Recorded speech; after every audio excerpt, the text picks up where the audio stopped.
그동안에 이 다니엘서 이 12장의 이야기들을 계속 읽어왔습니다. 이 첫 번째 부분은 이 다니엘이라는 한 이 청소년이죠. 소년이 어떻게 바벨론이라는 그 거대한 이 왕궁에 들어가서 살아남았을까? 일종의 이제 생존기. 그냥 살아남은 게 아니라 믿음을 지키며 살아가는 일종의 신앙기를 함께 보았습니다. 참 별의별 일이 다 있었고, 또 죽을 일도 있었고, 또 그들의 마음을 흔드는 여러 가지의 시험도 있었지만, 이제 다니엘이, 그리고 세 친구가 그것을 믿음으로 이겨냈다. 이것이 어떻게 보면은 그 당시 바벨론이라는 괴로운 세상에서 살고 있는 사람들에게, 시험과 유혹이 있는 세상에서 살아가는 사람들에게 큰 지표가 되고 힘이 되었을 것이다. 우리가 이해할 수 있습니다. 그리고는 더불어서 6장이 좀 지나기 시작하면은 이 다니엘서가 좀 새로운 이야기가 열리기 시작합니다. 어떤 이야기냐면 미래에 대한 이야기, 미래에 있을 예언에 대한 이야기가 나옵니다. 다니엘이 계속적으로 꿈을 꾸고 하나님의 비전을 보고 하나님의 예언의 말씀을 듣게 됩니다.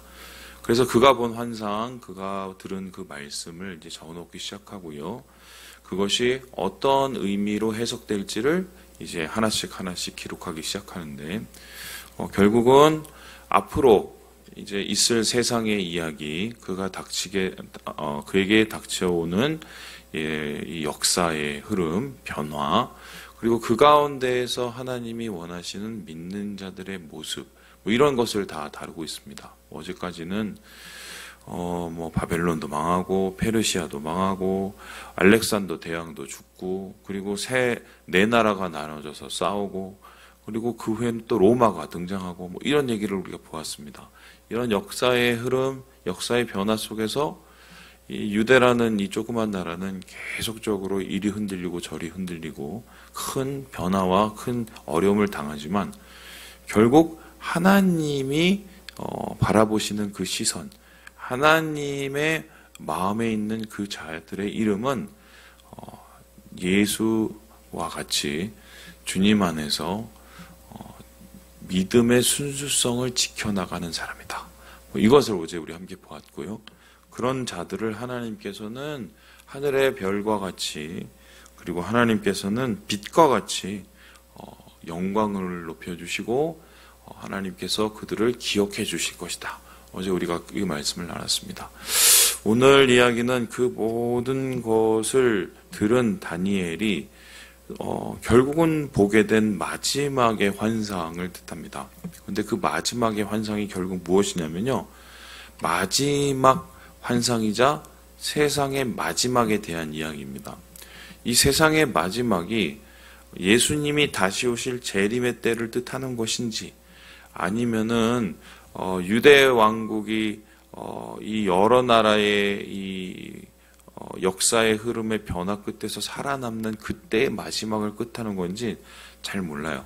어떤 사람은 이것을 중의적이라고 하고, 또 어떤 사람은 이것을 유대인의 한정된 이야기라고 하는데요. 중요한 것은 이 끝날에 대한 이야기는 사실 그때와 또한 지금과 또한 다가올 내일에 대한 이야기를 이제 모두 품고 있다고 볼 수 있겠습니다. 특별히 지금 이 이야기는 이렇게 시작이 되고 있는데요. 우리 함께 5절의 말씀을 같이 한번 읽어보도록 하겠습니다. 5절입니다. 시작.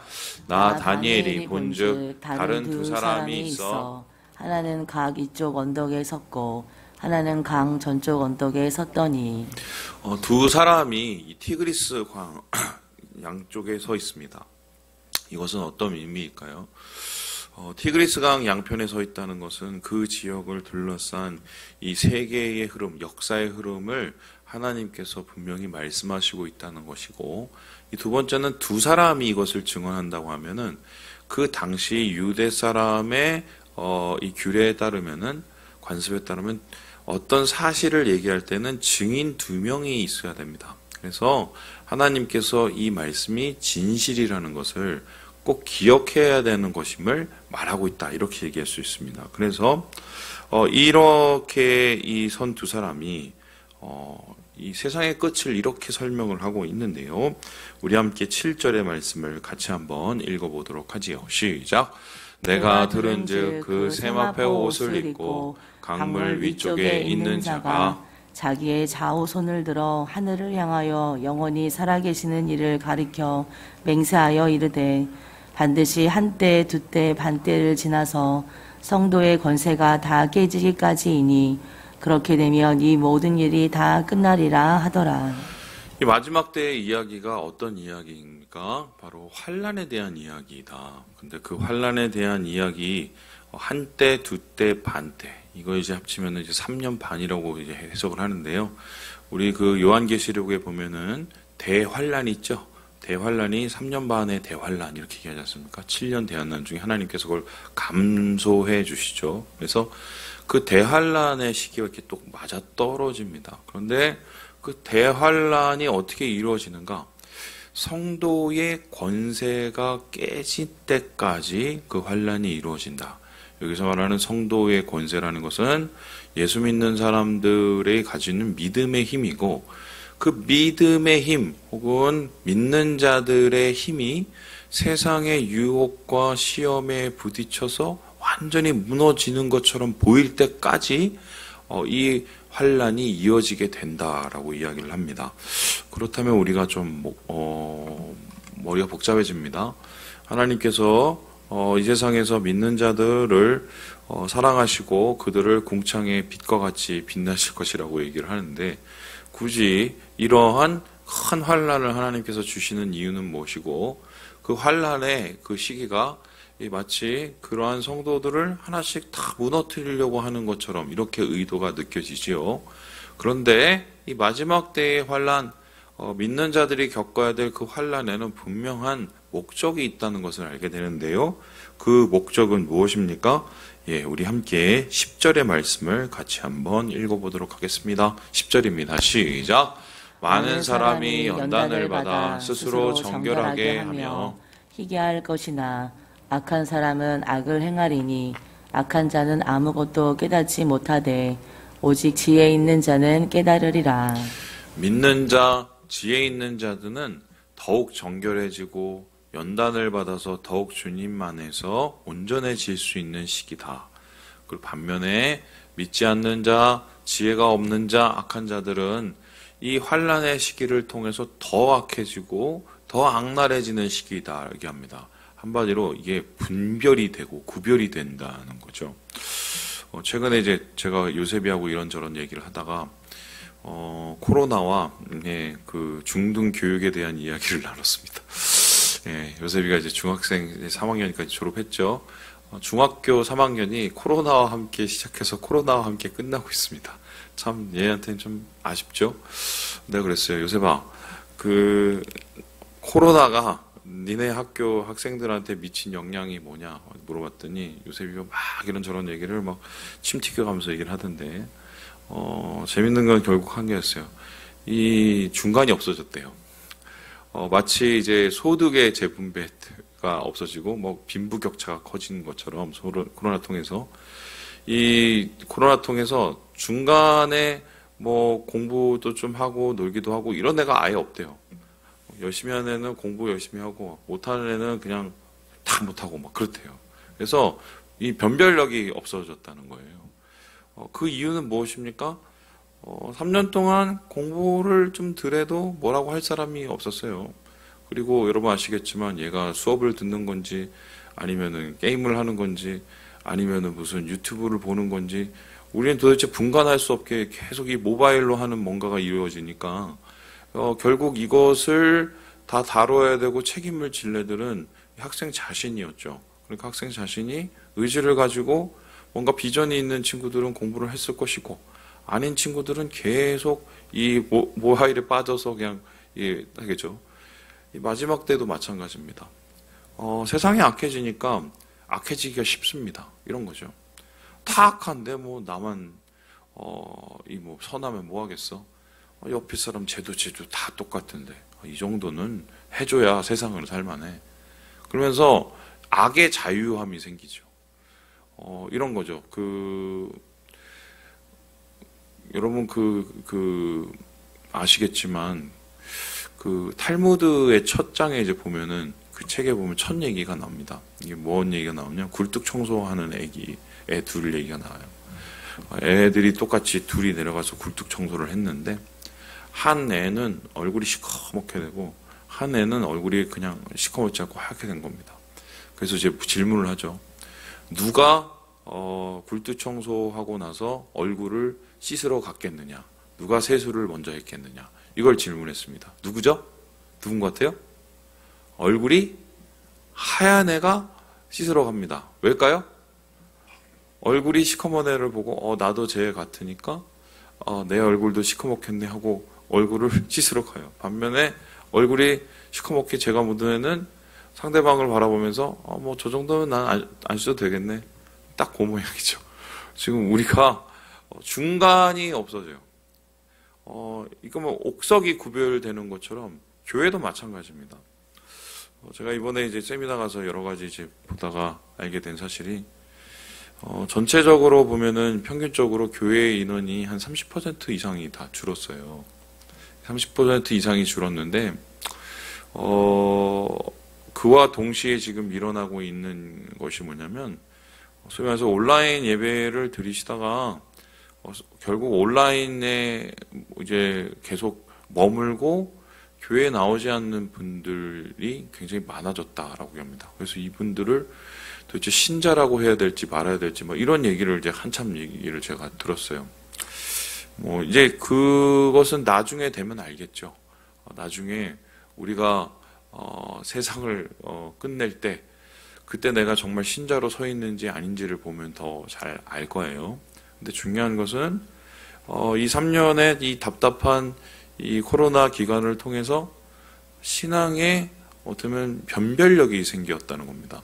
마찬가지로 이 마지막 때의 환난은 환난 속에서 악한 사람은 더 악해지게 될 수 있는 자유함을 누리고 반면에 하나님의 신앙의 순수함을 지키려는 사람은 더 그러한 환난과 맞서서 그러한 환난 속에서도 하나님이 원하시는 모습이 되기 위해서 일종의 투쟁하는 신앙을 하죠. 투쟁하는 신앙. 나의 마음과 나의 고백과 신앙을 지키기 위한 그 투쟁하는 믿음을 갖게 된다는 것입니다. 결국 이러한 이 투쟁의 신앙 어떻게 결말이 맺게 될까요? 12절에 이렇게 이야기를 하고 있습니다. 12절입니다. 우리 같이 한번 읽어보죠. 시작. 기다려서 1335일까지 이르는 그 사람은 복이 있으리라. 복이 있겠다고 얘기합니다. 여기서 11절에 보면요. 1290일을 지낼 것이다 라고 얘기합니다. 이 1290일은요. 숫자상으로 이게 어떤 의미인지를 뭐 학자들이 되게 많이 밝혀내는데 이 확실한 게 없어요. 다 좀 부족해요. 근데 단 하나 뭐냐면 제사가 폐해지며 가증한 것이 세워지는 시간.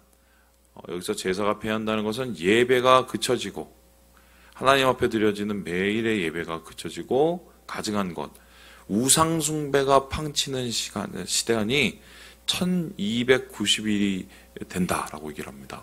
그러니까 신앙의 도전을 받는 이 기간이 길죠. 그런데 이 기간을 버텨내는 사람은 12절에 우리가 읽었듯이 1335일, 그러니까 1290일 그 이후죠. 그 이후에는 결국 하나님께서 복을 준비해 주신다. 버텨내고 기다리고 이겨내는 그 사람들에게 하나님께서 복을 주셔서 연단을 받아 스스로 정결하고 스스로 하나님의 믿음을 지키는 자들 하나님이 인정해 주시고 채워 주신다는 약속을 하게 됩니다. 이것은 요한계시록에 나온 이야기와도 마찬가지죠. 하나님 안에서 그의 신앙을 지켜나가고 마라나타의 신앙으로 예수의 오실 그날을 기대하고 소망하는 자를 주님께서는 높이시고 그들의 눈물을 닦아주시고 새 예루살렘에서 그들이 다시 주님과 함께 영광을 누리도록 해주신다는 말 똑같습니다. 그래서 오늘의 이야기를 결국 우리가 통해서 알 수 있는 것은 무엇입니까? 우리는 어찌 되었건 남이 어떻든 세상이 어떻든 간에 주님 주신 마음과 신앙을 지키는 것 말고는 사실 이 세상을 살아갈 딱히 확실한 방향은 없는 것이에요. 똑같은 이야기를 지금 이 다니엘이 경험하고 있는데요. 이 8절에 보면요. 이 사람이 막 이런 환상에 대한 것을 질문하다가 도대체 이해가 안 돼서 물어봤던 거예요. 도대체 3년 반은 뭡니까? 도대체 1335일은 뭡니까? 이 일은 도대체 어떤 역사를 뜻합니까? 막 이렇게 물어봤을 때 이에 대한 대답은 결국 이것이었습니다. 우리 함께 13절에 같이 읽고 마무리해 보도록 하죠. 13절입니다. 시작. 너는 가서 마지막을 기다리라. 이는 내가 평안히 쉬다가 끝날에는 내 몫을 누릴 것입니다. 복잡하게 생각하지 마. 뭐 그냥 전해준 거 다시 전해주면 되는 거고, 너는 너의 삶을 살아. 너의 신앙을 지키면서 너의 삶을 살아. 그러면 하나님께서 그의 신앙과 너의 삶의 열매를 분명히 기억해 주시고 하나님이 너를 높여 주실 것이야. 이렇게 이야기를 하고 합니다. 그래서 좀 때로는 좀 그래요. 우리가 종주마 같을 필요가 있다.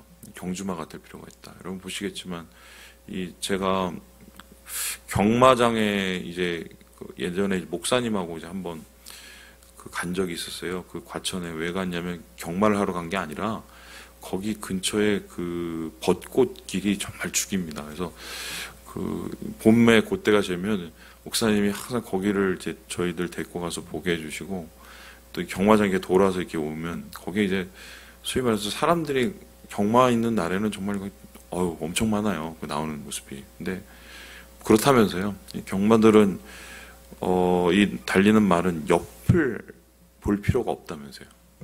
그래서 옆에 이렇게 막아놓는다더라고요. 오히려 이 시선이 분산이 돼서 달리는데 힘들고 달리는데 어려울 수 있기 때문에 앞만 보고 달리게 만든다고 하더라고요.